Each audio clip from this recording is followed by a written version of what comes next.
እለለለለ እንኳን ደስ አላቸው፣ እንኳን ደስ አለን።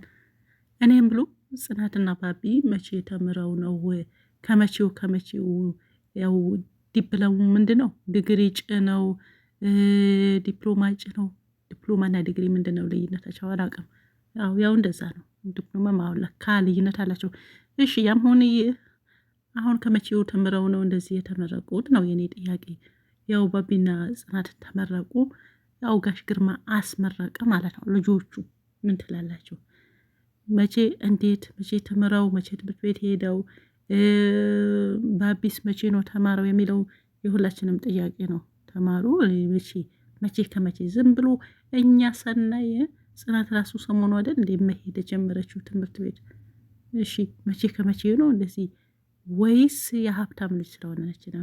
እና የሀብታም ልጅ ብትሆንስ እንዴት ነው ይሄን የሆነው? ቶሎ ያለ ሳትማር ይመረቃል የሚለውን ያው ትንሽ ያስተዛዝባል።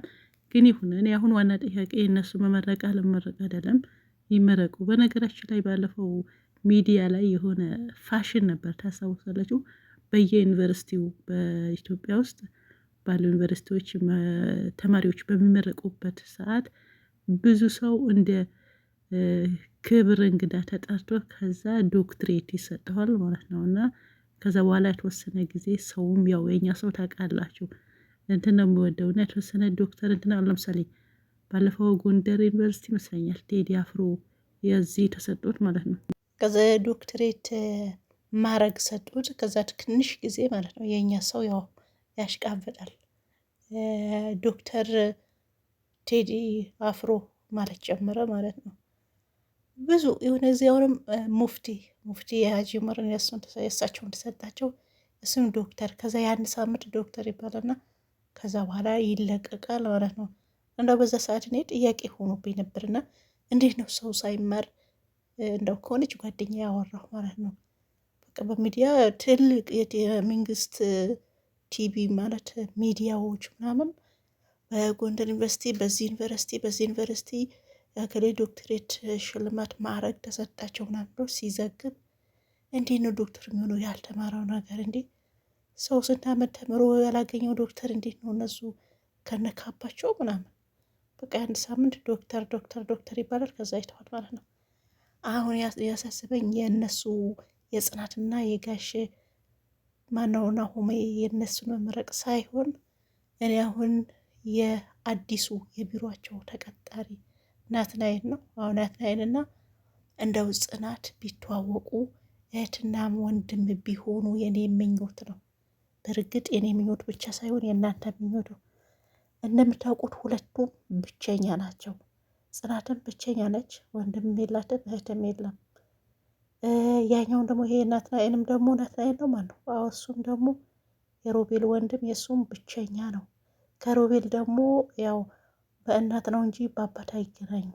ስለዚህ ሁለት ብቸኛሞች አሁን ቢተዋወቁና እህትና ወንድም ቢሆኑ ምን ይመስላችኋል? የዛሬው ይሄ ነው። አይ እኛም ደስ ይለናል የምትሉም አጥፉም። በእርግጥ የሁላችሁ ነው። ልጁ ደግሞ በጣም ቁጡ ነው። ያው ያደገበት ሁኔታ ሊሆን ይችላል፣ ግን ተናግሯል። በእርግጥ ግን ይናክል ከሰው መሸሽ አያስፈልግም እና ከሰው መግባባት ግድ ነው። የሰው ልጅ ያው ግድ የሰው ያስፈልገዋል። በነገራችን ላይ ያው ሰው መድኃኒትም ነው፣ ሰውን በሽታ ነው ማለት ነው። የሰው መድኃኒቱ ሰው ነው፣ በሽታውም ሰው ነው ይባላል።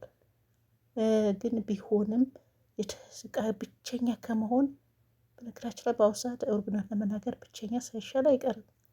ግን ቢሆንም ግን የናክል ሰው ቤታችን ለምን ገባ? ባቢ ለምን ገባ? እሺ ከዛ አስገባ ምን አደረገልስ? የእናቴ ምን አደረገች? ምንም አላደረገም አለው። አየህ ሰው ምንም አይጠቅምም ልህ ለዚህ ነው ነው እና ባቢ ዛሬ ለዛሬ መጡ። ግን ባቢ የሆነ ለስላሳ ነገርም ይዞ መሄድ ነበረበት አይደል? አዎ ነበረበት። ግን ባዶቹ ነው ሄደው። ለምን ግን እኮ እያሰበ ነው። ምን ብናደርግ ይሻላል? የሕክምናው እኔ እንጃ እናቴ መሞቷ ነው ሲለው እንትናን ሮቤል ያው ከእሱም ጋር እያሰበ ነበር። ይሄ ራሱ ማሰቡ በቂ ነው።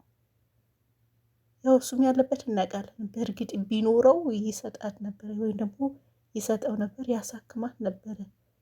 ግን ዛሬ ብቻ ቤት ስለመጣ ምን አደረገ አይባልም። ምን ሆነህ ነው? ተው እንጂ። እና ከሰው ጋር ትንሽ የተወሰነ ብትገባባ እናትናኤል ማነህ የምትበለው ሰውዬ የጋሽ ግርማ የመጀመሪያው ልጅ ትመስላለህ ባልሳሳት። ያው ትንሽም እንደው ከኋላ ከባቢ ጋር ቢሮ ተገናኝተው እንዴት እንደገላመጠው ምናምን በቃ ብቸኛ ነው አንተ መስላ እኔ ባህሬ ነው አለ። እኔ እንዲህ ነችና ይሄ ጭራሽ እንደው ያስፈራል። አንዳንድ ሰው ደግሞ ዝምታው ሲበዛ ተገላልና በጣም እንትን ነው። በእርግጠኝነት እኔ ምኞት ከጽናት ጋር እህትና ወንድም ሆኖ ጋሽ ግርማ እውነቱን ተናግሮ ያው እውነት ተናግሮ መሸበት ማደር ነው። አሁን ደግሞ ይችኛዋ ሴትዮዋ ገብታለች የነማነች የብሌን እናት ማለት ነው። ስለዚህ እሷን ስለገባችበት እሷ ገባችበት ሰላም የላቸውም። እና ዛሬ የሆነ ቪዲዮ ለቅቄ ነበርና ኮመንት ላይ እንዴት ልታቅ ቻለች? መቼ ተገናኙ? ከመነው ከሮቤል እናት እና ከብሌን እናት አውቃ ነው ምናምን እያላችሁ ነበረ። ግን ጥያቄ ነበር ኮመንት ላይ አይቼዋለሁና ከዛ በፊት ነበሩ መስለኛል። ሌላ ምንም ምክንያቱም ከዛ በፊት ግንኙነት ባይኖራቸው ኖሮ እንዴት ተዋወቁ? ያንን ከሳሽ እንዴት ነው እንደዚህ የሆንሽው? ሰው እንደዚህ ባንዴ ይሆናሉ ወይ ምናምን እያለች እያበሸቀቻት ነበር ማለት ነው። የሮቤል ያው ብታውቃት ነው የዚህ ሁሉ መሆንሽው አንቺ ነሽ፣ የዚህ ሁሉ ማድረስሽኝ፣ አሁን ደግሞ ከየት መጣሽ እንደው ምናምን እያለች በዛ ባነጋገራቸው እኮ ይገባቸዋል። ገብቷቸዋል። አዎ ገብቷቸዋል። ስለዚህ መጀመሪያ ድሮ ምንም ባይኖራቸው ይህን ያክል እንትን አይሉ ነበር ሁለቱም። ከዛ በፊት ይተዋወቃሉ። መጀመሪያ እንደው የልጁም አባት ይህን ሰውዬ መሆኑ ታውቃለች። ለዛ ነው ይርዳሽ ምትላት እንጂ ሌላ ምንም አይደለም። ጋሽ ግርማሽ ሰሞኑ ሰፈሩ ድረስ የምን ሄደ? የእናት ላይ ሰፈር መሆኑን እንዴት አወቀ? ሲያየው ደንግጦ ያ ሴትዮ ያለችበት አካባቢ ወይም ደግሞ መጀመሪያ የሆነ እንትን አላቸው። እዛ ቤት ድረስ ነው የሄደው። ከፍቶ ባይገባም ግቢያቸው ስትሬት ፊት ለፊት ነበረ። ስለዚህ ጋሽ ግርማን በእርግጥ የሚያውቀው ነገር አለ፣ ዝም ብሎ አይደለም። የብሌንም እናት ደግሞ የምታውቀው ነገር አለ። የነገር ኮመንት ላይ ስላነሳችሁት ነው። ስለዚህ ድሮ የሆነ ላይፍ ነበራቸው። አላያችሁም? ባለፈው እኔን ታገባኛለህ ብዬ ብዙ አንተ አይገባህም እንጂ ምናምን ብላ እንትን ብለዋለች ከዚህ በፊት ማለት ነው። ስለዚህ በእርግጥ እሱ ሊያገባት ትፈልግ ነበር ያንዴ። ምናልባት እኔ ሳስብ ገሬ ይቺ የኛው የሮቤል እናት ወይም አጣልታቸው እሷ ሊያገባት እንደዛ አድርጋ ይመስለኛል። ከኋላ እሱ ነቅቶ ሳያገባት የቀረ ነው የሚመስለኝ። ያያየቻቸውም ደግሞ እራሷ ትመስለኛለች፣ የብሌን እናት ማለት ነው። ያኔ ድሮ ከዛ በኋላ ነው ተጠፋፍተው እንትን ያሉት። ስለዚህ ያን ያልገባህም ነበር ምናምን ብላ ባለፈው ወቀሳ ነገር አምጥታ ነበር፣ ታስታውሳላችሁ? ስለዚህ ያኔ እነዚህ ሰዎች ሲለያዩ የእሷም እጅ ነበረበት። ያለያየቻቸውም ደግሞ እራሷ ነች ብዬ አስባለሁ። ምክንያቱም እሷ እንዲያገባ አዎ ልክ አሁን የራሄልና እንደ ጽናት እንደ ባቢ ማለት ነው። ስለዚህ ጽናትና ባቢ እንትን ይላሉ። ሁለቱን አለያይታ ባቢን እሷ ለማግባት ነው። ስለዚህ እንደዚህ በመሀል ገብታ ያለያያቻቸው ነው የሚመስለኝ፣ እንደኔ ከሆነ ማለት ነው። በአነጋገራቸው ይገባል። ስለዚህ የኔ ፍላጎታውን ሁለቱ ተዋውቆ ሁለቱም ሰው ስለሌላቸው ካጠገባቸው እህቱም ወንድምም ስለሌላቸው ጋሽ ግርማ እውነታውን ተናግረ እነዚህ ልጆች አንድ ማድረግ አለብን። ስለዚህ ስራህም ላይ ደግሞ እነሱ ይሰራሉ ልጆቹ ማለት ነው። ያው ባቢ ያለ ሌላም ሰው መቅጠር አያስፈልግም። እውነትህ ነው። ስለዚህ አሁን ረግዶ መጥቷል። አንተ የምታውቀው ነገር አለ እውነቷን በቃ ሄዶ በተረፈድን የሆነም የነ ማነው የብሌን እናት ያው አርፈሽ ብትቀመጪ። እኔ እንደው ዛሬ ፈርቻት ነበረ። ሄዳ እንደው በተራስ እንዳታፍናት። አሁን የሆነ ጊዜ ዜን ሁሉም ግግም ብላ አልጠይቅም ስትረስ ስታስቸግራት ይሄ የታመመች ሴትዮ በትራስ አፍና የምትከተላት ነው የሚመስለኝ። ስለዚህ እጇ ረጅም ነው እቺ ሴትዮ። እጇ ረጅም ስትታይ